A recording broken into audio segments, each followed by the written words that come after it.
Hello, and welcome to Let's Just Talk. I'm your host, Hami. Joining us today is none other than Professor Latham Thomas, a visiting professor of the practice of gender and sexuality studies at Brown University. Professor Thomas here is also a well-known, emphasis on well-known, maternal wellness expert, doula, and holistic lifestyle maven. You're going to have to explain to us what all of that means in a bit. She's also the founder and CEO of MamaGlow, which she established to fill the gap in maternal wellness education and support for women, and birthing people on the continuum. Professor Thomas, welcome to Let's Just Talk. We're excited to have you here today. Thank you so much for having me, Hami. Of course. To begin, we want to know all about you. Can you share with us what inspired you to become a maternal wellness expert, doula, and advocate for women's health? And while you're also doing that, we're novices at this, so please feel free to explain to us what it means to be a maternal wellness expert, a doula, and an advocate for women's health. Thank you so much for the introduction and the invitation. And, I'm inspired by the future, right? And the opportunity that we have as educators and leaders to help shape the future through reaching young people.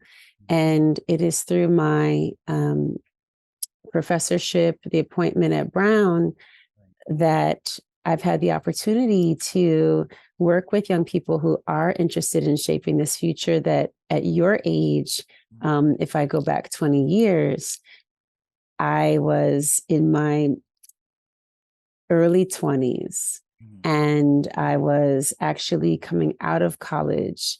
That's when I sort of started my journey into this field of birth work, but also my interest in really looking at the care gaps that exist in this country really started there, right? And so I was actually like your age. And so it's been really a blessing to be here many years later, over 2 decades later, still sort of on the path of doing this work. My inspiration, I would say, or maybe even just the notion that you could move in this direction of being in service of birthing individuals. I think that interest was sparked when I was a child. And I was at 4 years of age when my mother was pregnant with my sister.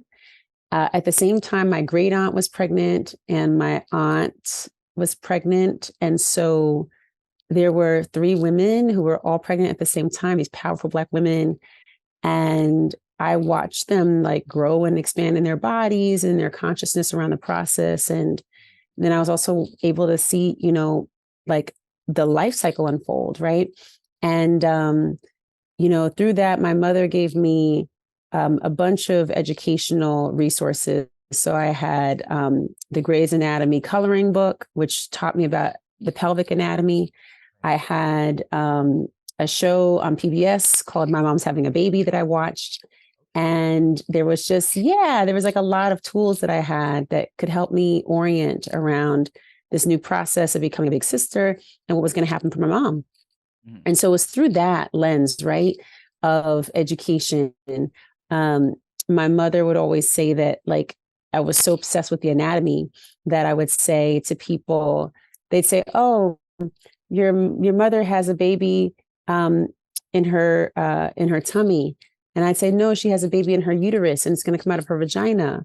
And so they're like, "Oh my gosh, like this kid at 4 really understands anatomy." But I had really like memorized the pelvic map at that point, at that age. And so, in the store, and you're out here. would you say, yeah, the stork? Yeah, exactly. Like I knew it wasn't birds, right?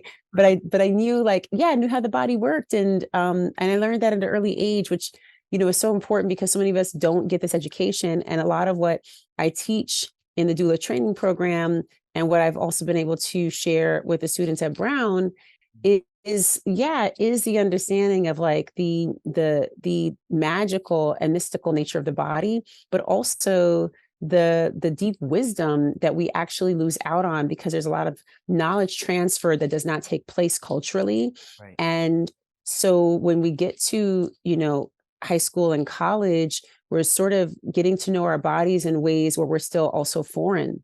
Mm. And it is important to come to know your body at a very early age, not just for body literacy and autonomy, but also for safety, right? To understand when boundaries are being transgressed, to understand, that your body is the arbiter of safety. And so to be able to better listen to your body as well, it's really important to kind of know your parts and how they work for you.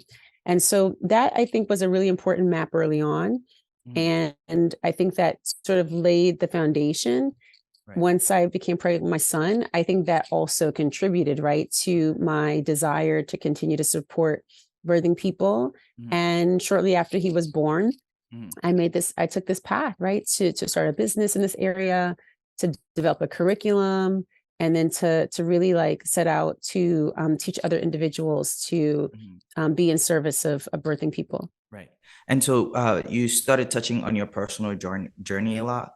I wanted to talk about that as Mhm. well. How has your personal journey and experiences shaped your approach to holistic well-being and maternal care? Yeah, I mean, for me, um, my experience was that I was delivering in New York City. I wanted to have a really beautiful, um, I wanted to have an experience that was beautiful, but that was also really um, in service of um, my vision, right? For healthy, for dignified, for transcendent, birth. And I knew that was possible.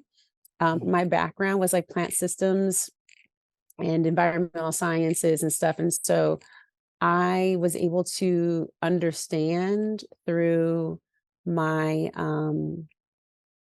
through my journey in the university that and just like in my background, um, how plants and the ambient landscape, the natural world works. Mm. And I know that we are also in line with that and attuned to that. And so I knew that I could have an experience that was like affirming and also deeply aligned with like nature and natural patterns and systems. Mm. And so I wanted to have a kind of experience that I would expect in California to have. Right. I Right. wanted to have that in New York. And so I sought to find the best practitioners and products and services and Mm. all of that. I found my way to a birth center Right. in New York City called Elizabeth Seton Childbearing Center. It was the only freestanding birth center in New York. And what I mean by that, a freestanding birth center is a space where individuals can come to get their prenatal care with midwives. That care that's given through midwives is also through the lens of the midwifery model of care, which Mm. centers the patient, Right. and it's outside of the hospital. Right. So there isn't the clinical policies in place that we have in hospitals, as well as I would say in many cases, some of the harsher policies and procedures and treatments that we have to sort of undergo when we enter into our current medical model, right? Um, it's a more aligned and attuned, and I would say a space where people have more sovereignty and agency in the process. Mm. And so I wanted to deliver there. I had access to midwives.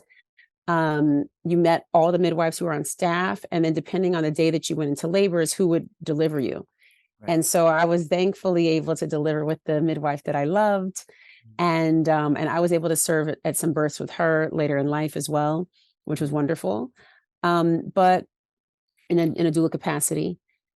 But for me, what was transformative was that experience in the birth center.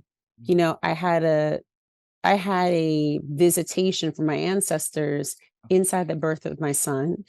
And it was through that experience that I knew that I was supposed to be committed to this work, but also I knew that I had to, I knew that I was blessed with this experience to also be a testimony, right? Because so many people have experiences that are not affirming, where they barely make it through, where they barely survive. Mhm. And I had one where I felt affirmed and supported, and it was actually the way it was supposed to flow, right? Like it was the perfect birth for me and my child, and it was an incredible way for him to come earthside and feel like, and it was peaceful.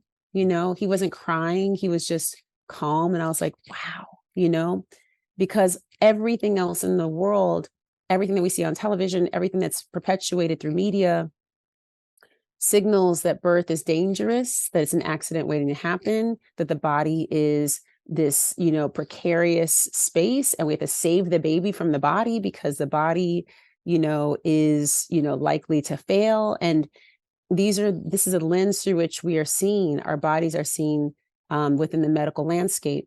And this is also because the medical system is based within white supremacist patriarchy, right? And so a female body is not deemed as the norm, right? What's actually deemed as norm is a cis white heterosexual male body, right? And those are the bodies that we study, that we do research on, right? And that we find cures for, right? When there are diseases, we find cures, right? When there is like a pathology, we're going to find a way to solve for that. When it's if you're other bodied, right? If you have a different physical experience, if we think about the intersections with which through which many of us live, right? If you're racialized as Black, right, your experience in healthcare is quite different, right? If you identify as trans or non-binary, or if you are queer and enter into the medical system, your experience is quite different, right?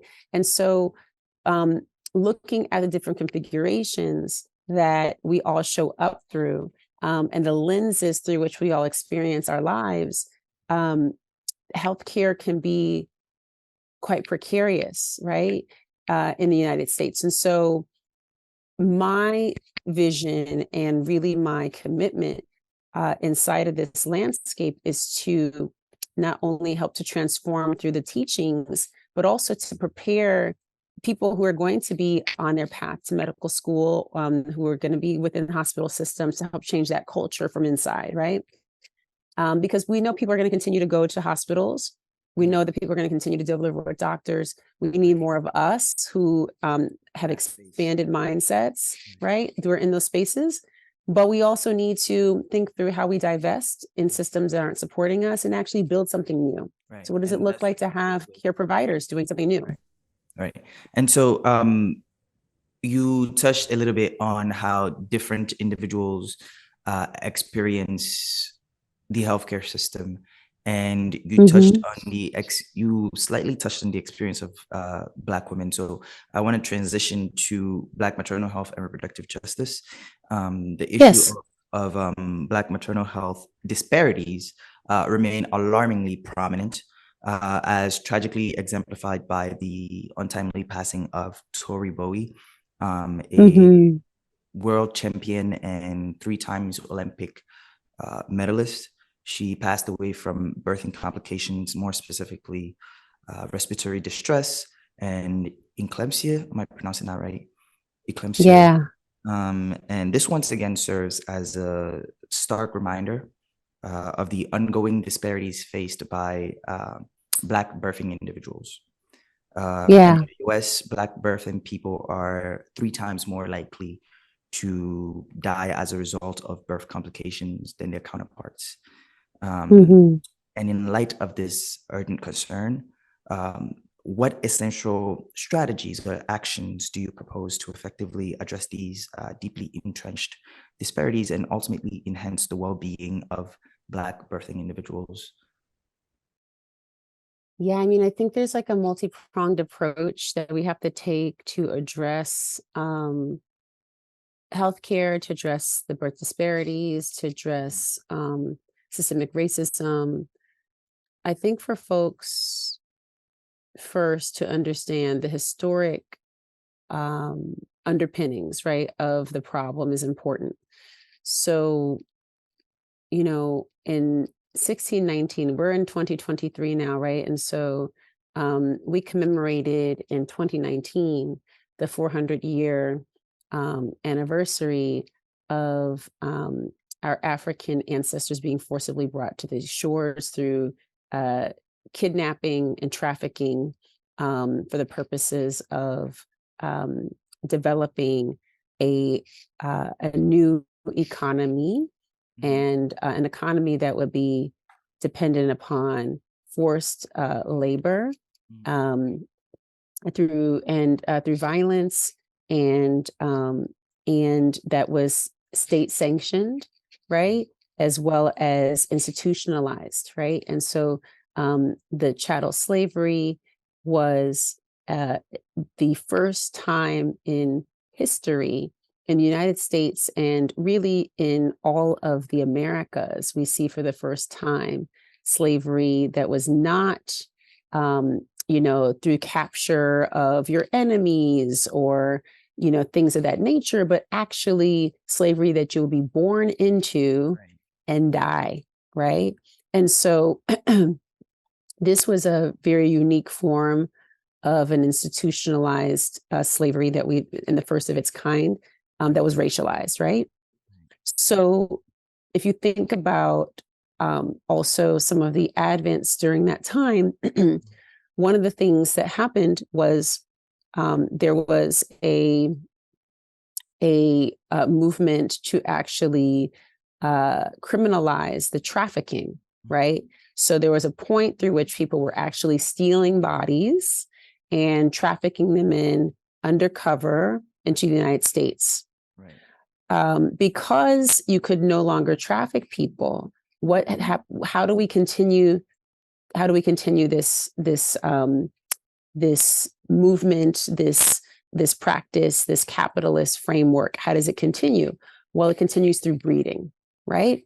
So this is where we develop actually the rudiments of gynecology, is through the process of actual human breeding. And because our ancestors at the time not only were forced to breed and forced to feed, they were also systemically violated. There was rape. There was all kinds of horrifying things happening, right, to their bodies. As a result, there were injuries and pelvic trauma that existed, that persisted, and actually rendered some people incapable of having babies. And so we see the advent of modern gynecology developing as a pathway to ensure that future slaves, right, future enslaved people could be born. So we don't develop gynecology as a necessity for women and femmes to have health care, right? It's actually developed out of the necessity to continue to create progeny, right, of the enslaved. And so what happens in that time is there are hospitals, and I would say they were really called these they were slave hospitals. They were run and sort of operated by enslaved and bond women, and they were governed by doctors. One famous one was with Dr. James Marion Sims, who was doing most of his work out of Alabama, but then became a world-renowned surgeon. And he was healing obstetric fistulas, which were a result of prolonged labor, but also were a result of people who had been repeatedly assaulted. And so he was suturing and finding ways in which to make these repairs. He was also through this process, subjecting Black women to forced procedures and treatments without their consent. These treatments were also forced upon them without anesthesia, even though anesthesia was widely available at the time. So you find this, right, as the crux, right? So when we think about like our bodies, and some of these enslaved women underwent 30 to 50 procedures, 30 to 50 procedures without anesthesia, right? And so then we develop the instrumentation for that we today use. So if I go today for a pelvic exam, the instruments that were used, that were perfected on the bodies of our ancestors, are used today, right? So we have to really first reckon with the fact that our bodies were being used for medical advancement. Our bodies were maimed for that, to also advance medicine that would also benefit white women, right? But was at the time solely connected to and related to the advancement of slavery. And so we have to look at a form of medicine, an institutionalized form of medicine that starts with the harm of our bodies. Starts, right? And then we go hundreds of years forward, and now we're talking about like, well, how come people are like, not seeing us as human? How come they see us as impervious to pain? How come they don't recognize? How come they dismiss? How come this is actually, it's a legacy, right? This is actually the system operating the way it was designed. Right. It was designed to harm. Right. And so when we think about that, right, first, right, then we can think about the ways in which it's perpetuated inside the medical system, starting also through schooling and education. We can look at the hazing traditions that are part of the medical institutions that like break people into silencing themselves to adhere to a culture that is based in harm and violence. My medical school friends would love you for mentioning that hazing thing, but it is hazing, making somebody sit for 24 hours. And then like all of these things, all these hazing rituals are embedded into medical school. And guess what? In college, we also learn them through fraternity and sorority culture, right? So that it's embedded to kind of help you get to a place where you normalize these things that are actually in any other setting would be constituted as abuse, it'd be constituted as assault, it'd be constituted as harm, right? Or as violence. And so in a culture where we normalize violence, right? We have people who emerge from medical school who have never seen healthy, safe, non-violent delivery. Right. We have people who've only seen violent birth happen within a medical setting, or they've only seen it on through assimilation, right? So this is insane. So this is how our systems are designed, right? So then when we look at today, you see on the news, someone dies or someone has a near miss, or it's like, how are we surprised? Like we literally have a framework that was designed for this type of culture to be perpetuated and also to be uplifted and in many cases rewarded, because we do not hold accountable doctors that kill us, just like we do not hold accountable police that murder us, right? So we need to kind of see that institutionally, there are links within our medical system that are directly tied to our carceral system and how we see bodies and how we see Black bodies, in particular, or othered bodies, is to confine them, right? To surveil them and also to ignore them. So these are things that are like that. If we really look at systems, then we'll see that like, no, this is exactly how they're designed, right? And so if we come on the other side and we have an incredible experience, that's actually a blessing, because it's not designed for that, right?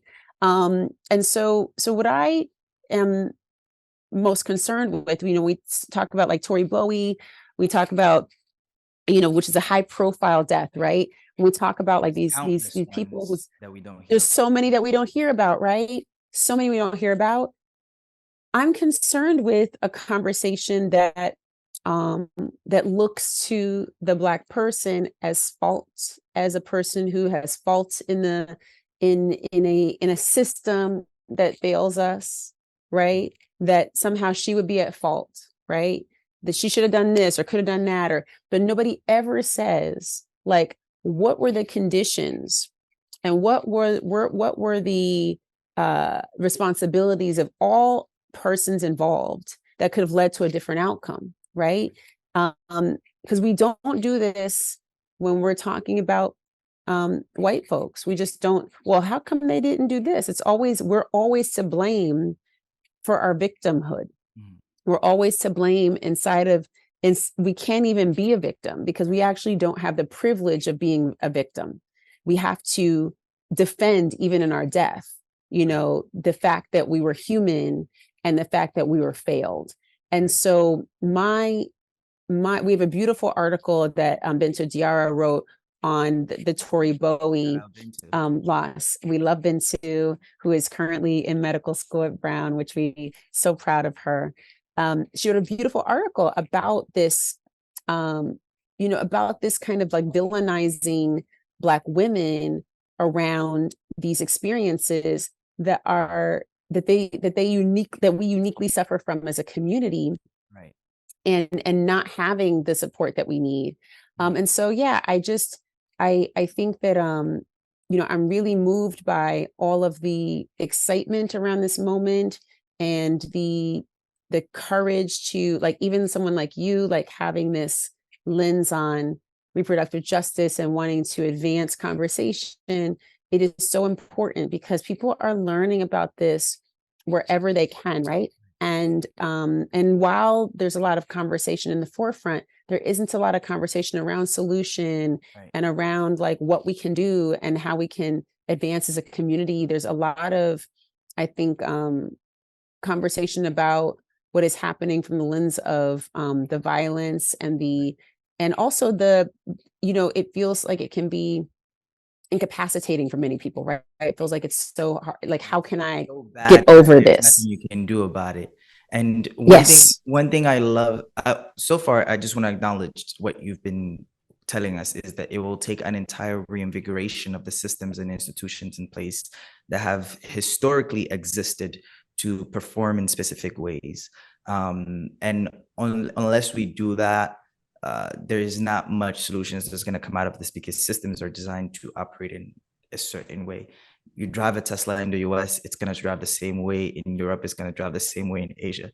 And so I think that's one thing that you're talking about. But what I love about your work and MamaGlow and the way and the doula expos is the mental health approach to it. I was reading about how you had like nooks for people to sleep in at the doula expo and having like meditation workshops for people to partake in. And so could you speak a little bit, as we wrap up, could you speak a little bit about the intersection of mental health and maternal well-being?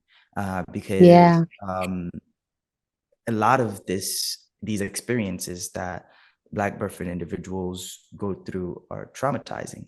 And their families, the people who are losing their loved ones or having to support their loved ones through this process, they're also dealing with a lot of trauma. And so to the point where it becomes normalized, it's like, it's just what happens. As if like when we're talking about the death of Black men on media and news, at this point, it's just what happens. You're just expected to understand this reality and be like, it is what it is. But I'm gonna let you take that on. Thank you for that. I first want to say about the death of Black bodies being lynched on television or on our social media platforms. And we see this across the board, right? We see this with Black women, we see this with Black men.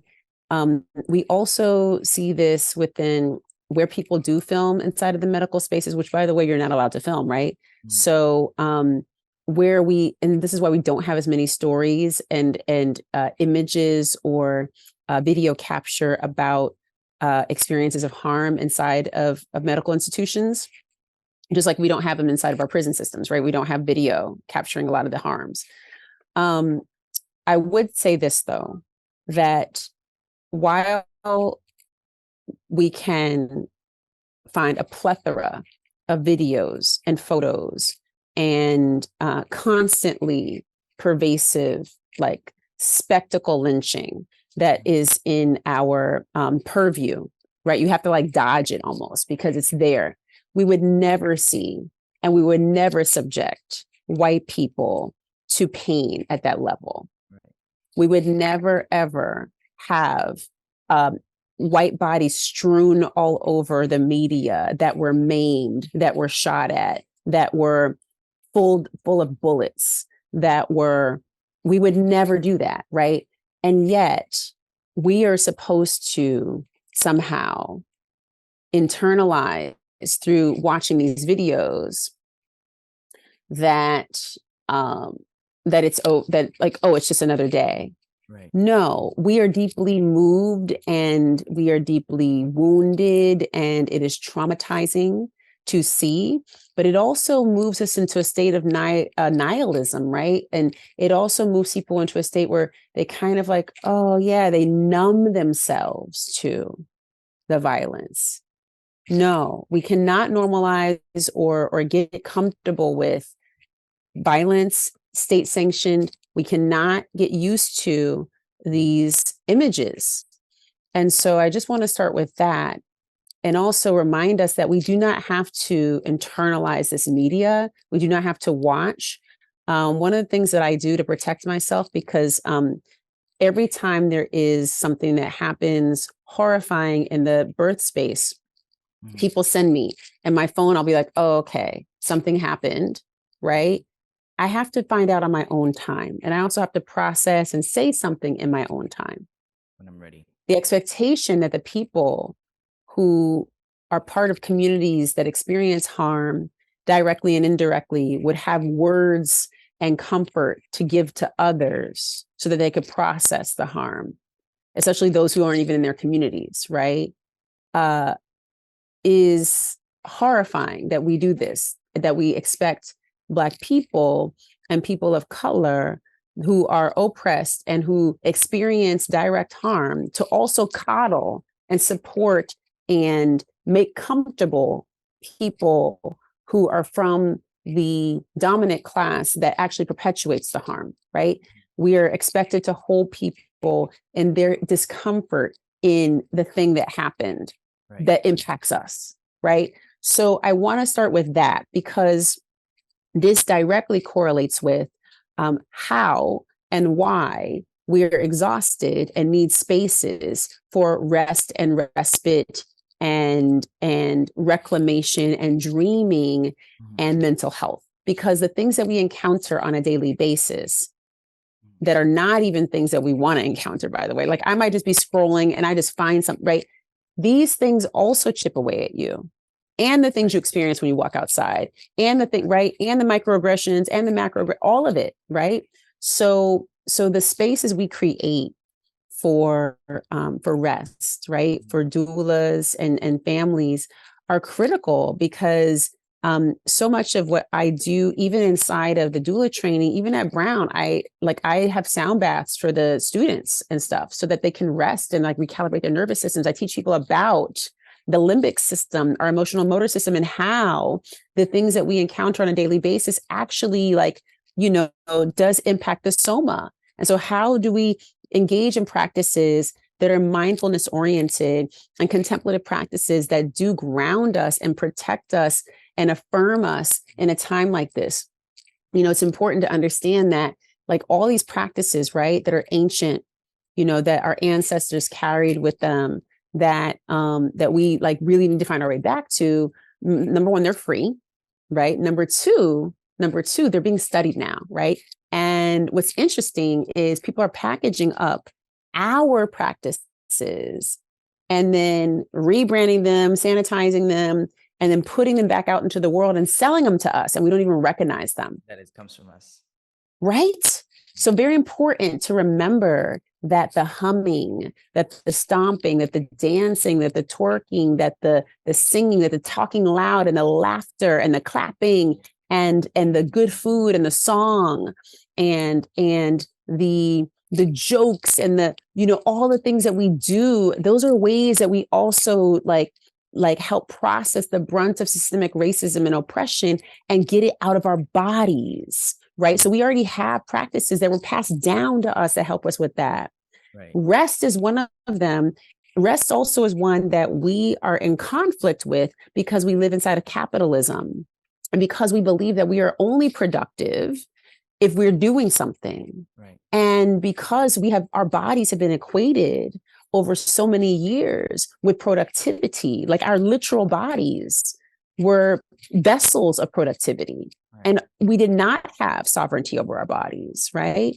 It is hard to now be of a generation who receives the privileges of our ancestors that they did not have, to sit here and say, okay, I'm gonna go lay down.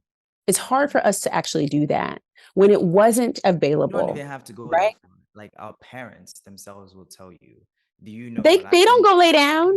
Have the they won't go lay down, right? Yeah. No, they will not lay down either. They see it as laziness, right? And but that's also white supremacist patriarchy on them. Like they internalize that message that no, I have to do this because otherwise I'm lazy, right? No, an entire system would benefit from your labor for free for hundreds of years. And you, the descendant, would think that you cannot rest or that you cannot take benefit from everything that your ancestors built. Excuse me? No, we need to lay down. So yes, rest, mindfulness, cooking, gardening, being in nature, like these are our birthright. Like we need to have these things available to us. So yeah, so I embed all of this into the work that we do because I want people to reclaim it.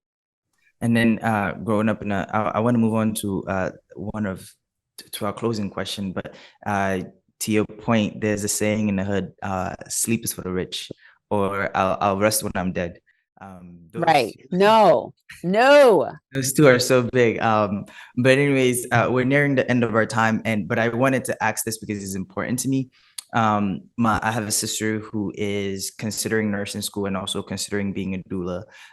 What advice, and the amazing being too, we went to the same high school, and just watching her growth and everyone else in our community just doing amazing things is so beautiful.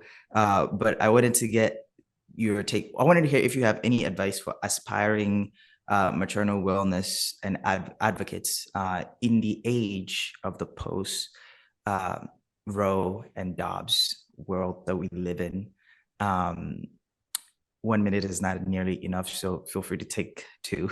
And also just to serve as inspiration, if you can tell us also about like some of the clients that you've had, and where people who are interested in this work, where they could be in a couple of years if they follow up in this line of work.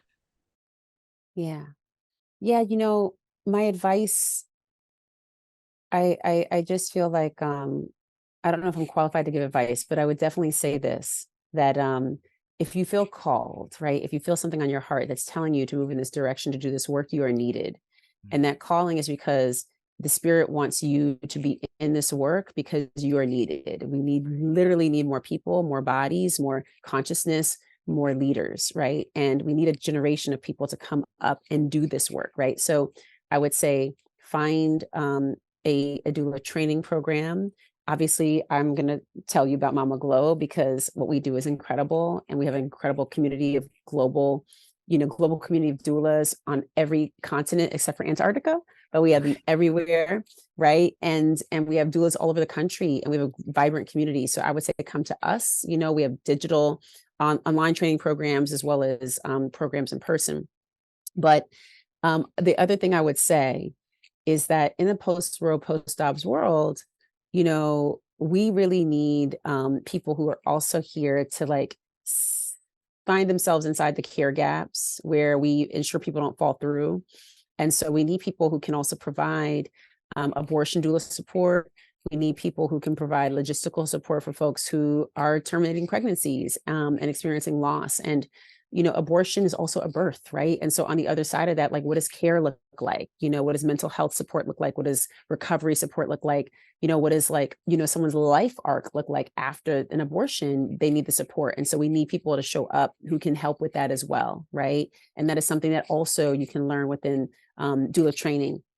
And then finally, I would say, like, even if you are on the nursing path, we educate nurses. We have an incredible program with nurse care managers with one of the largest insurance companies in the world right now. And it's amazing to be able to work with nurses and give them doula competency training. Like, that's huge, right? So having that before you head into nursing school is amazing, because it'll improve and inform your nursing practice and make you a better nurse when you are working with individuals.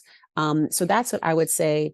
I think that, if you start this work now, like, especially if you want to just do doula work, even if you are in nursing school or if you're in college, we have some people who, when they're in summer, they might do some births, right? Or they might do postpartum work while they're in school. Like, it is feasible to do.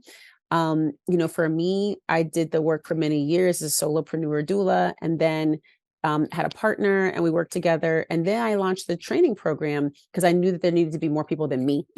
Right. And so in that, I was able to work with many people who y'all know, including like Alicia Keys and Ashley Graham and DJ Khaled and, all these kind of, people in, I would say, media and fashion and entertainment who were having babies, and Hathaway, like folks like that, right? Who also are like committed to, maternal health outcomes and also have a voice in this movement, because I'm also educating them so they can say things like that help us to shape this conversation, right? So, but my goal obviously is to really help improve, the experience for all birthing people, and ensure that also there's a future of birth workers on the front line. And so if you feel called, come join us, because we need everybody. We need all hands on deck, because there's so much work to be done and our people deserve it. Professor Thomas, it's been great having you on Let's Just Talk, and I look forward to continuing this work and conversations with you in the near future. Thank you so much, Ami.